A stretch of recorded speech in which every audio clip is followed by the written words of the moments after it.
ಮಾವಿನ ಹಣ್ಣು ಅಂದರೆ ಯಾರಿಗೆ ತಾನೇ ಇಷ್ಟ ಇಲ್ಲ ಹೇಳ್ರಿ, ಎಲ್ರಿಗೂ ಇಷ್ಟನೇ ಅದು. ಈಗ ಸೀಸನ್ ಬೇರೆ, ಮಾವಿನ ಹಣ್ಣು ಬೇಕಾದಷ್ಟು ಸಿಗ್ತಾವ. ಹಾಗಾಗಿ ನಾನು ಇವತ್ತೊಂದು ಸಿಂಪಲ್ ರೆಸಿಪಿ ತಂದಿದ್ದೀನಿ ಮಾವಿನ ಹಣ್ಣಿಂದ. ನೋಡಿದ್ರೆ ಆಹಾ ಅದ್ಭುತ ರೀ, ನೋಡಾಕನೇ ಇಷ್ಟು ಚಂದ ಕಾಣ್ತೈತಿ, ಇನ್ನ ಹೆಂಗಿರ್ಬೇಕು ಇದ್ರ ಟೇಸ್ಟ್. ಹಂಗಾದ್ರೆ ಬರ್ರಿ ಫ್ರೆಂಡ್ಸ್, ಇದನ್ನ ಏನಂತ ಹೇಳ್ತಾ ಹೋಗ್ತೀನಿ. ಸ್ಕಿಪ್ ಮಾಡಿದ ವಿಡಿಯೋನ ನೋಡ್ತಾ ಹೋಗ್ರಿ. ಹಂಗೆ ನನ್ನ ಚಾನಲ್ಗೆ ಹೊಸಬ್ರು ಯಾರು ಬಂದಿದ್ರೆ ದಯವಿಟ್ಟು ಸಬ್ಸ್ಕ್ರೈಬ್ ಮಾಡ್ಕೊರಿ, ಶೇರ್ ಮಾಡಿ, ಲೈಕ್ ಮಾಡಿ, ಕಮೆಂಟ್ ಮಾಡಿ.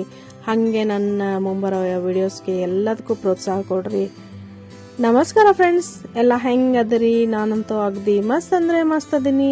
ನನ್ನ ಚಾನಲ್ಗೆ ನಿಮ್ಮೆಲ್ರಿಗೂ ಸ್ವಾಗತ. ನಾನು ನಿಮ್ಮ ಉಮಾ ಪ್ರಕಾಶ್. ಬನ್ನಿ ಫ್ರೆಂಡ್ಸ್, ಹಂಗಾದ್ರೆ ವಿಡಿಯೋನ ಸ್ಟಾರ್ಟ್ ಮಾಡೋಣ. ಈ ಮಾವಿನ ಹಣ್ಣಿನ ಮಿಲ್ಕ್ ಶೇಕ್ ಮಾಡಕ್ಕೆ ಮೇನ್ ನಾನು ಆಪೂಸ್ ಮಾವಿನ ಹಣ್ಣು ಬಳಸಿದೀನಿ. ಆಪೂಸ್ ಭಾಳ ಟೇಸ್ಟ್ ಇರುತ್ತಲ್ರಿ, ಹಂಗಾಗಿ ನಾನು ಆಪೂಸ್ ಮಾವಿನ ಹಣ್ಣೆ ತಗೊಂಡಿದೀನಿ. ನಂಗೆ ಇದೇ ಭಾಳ ಇಷ್ಟ ಆಗುತ್ತೆ, ಹಾಗಾಗಿ ನಾನು ಒಂದು ಆಪೂಸ್ ಮಾವಿನ ಹಣ್ಣು ತಗೊಂಡಿನಿ.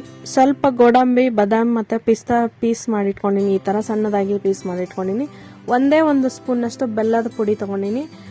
ಬೆಲ್ಲದ ಪುಡಿ ಒಂದು ಸ್ಪೂನ್ ಅಷ್ಟೇ ತಗೊಂಡಿನಿ, ಯಾಕಂದ್ರೆ ಆಪೂಸ್ ಯಾವಾಗ್ಲೂ ಭಾಳ ಸ್ವೀಟ್ ಇರುತ್ತೆ. ಹಾಗಾಗಿ 1 ಗ್ಲಾಸ್ ಕಾಯಿಸಿ ಆರಿಸಿ ಕೋಲ್ಡ್ ಆದಂತ ಹಾಲು, ಅಂದ್ರೆ ಫ್ರಿಜ್ ನಲ್ಲಿ ಇಟ್ಟು ತಗೊಂಡಿನಿ ನಾನು. ಆಮೇಲೆ ಚಿಲ್ಡ್ ಆಗಿರುತ್ತ, ಟೇಸ್ಟ್ ಆಗಿರುತ್ತ ಅಂತಂದು ಹಂಗಾಗಿ 1 ಗ್ಲಾಸ್ ಹಾಲು ತಗೊಂಡಿನಿ. 3 ಏಲಕ್ಕಿ ತಗೊಂಡಿನಿ. ಮಾವಿನ ಹಣ್ಣ ಈ ತರ ಕಟ್ ಮಾಡಿ ಇಟ್ಕೊಂಡು ಒಂದು ಮಿಕ್ಸಿ ಜಾರಿಗೆ ಹಾಕೊಂಡೆ. ಆಮೇಲೆ ಬೆಲ್ಲದ ಪುಡಿ ಹಾಕೊಂಡೆ. ಈಗ ನಾನು ಏಲಕ್ಕಿನ ಪುಡಿ ಮಾಡಿ ಇಟ್ಕೊಂಡಿದ್ದೆ, ಅದನ್ನ ಹಾಕೊಂಡೆ. ಈಗ ಹಾಲು ಹಾಕೋತಾ ಇದ್ದೀನಿ. ಹಾಲು ಹಾಕೊಂಡು ಇದನ್ನ ಮಿಕ್ಸಿನಲ್ಲಿ ರುಬ್ಕೊಂಡ್ ಬರ್ತೀನಿ. ಇದು 1-2 ನಿಮಿಷ ನುಣ್ಣಗ ರುಬ್ಕೋಬೇಕು, ಅಂದ್ರೆ ಅದರಲ್ಲಿ ಒಂಥರ ನಾರು ಆ ಥರ ಏನು ಉಳಿಯಂಗಿಲ್ಲ. ನೋಡ್ರಿ, ಈ ತರ ನುಣ್ಣಗ 1 ನಿಮಿಷ 1.5 ನಿಮಿಷ ರುಬ್ಕೊಂಡೆ. ಎಕ್ದಮ್ ಸ್ಮೂತ್ ಆಗಿ ಕ್ರೀಮಿ ಟೆಕ್ಸ್ಚರ್ ಬಂತು. ನೋಡ್ರಿ, ನೋಡ್ರಿ ಇದ್ರನ ಆಹಾ ಅದ್ಭುತ ಅನ್ಸುತ್ತಲ್ರಿ.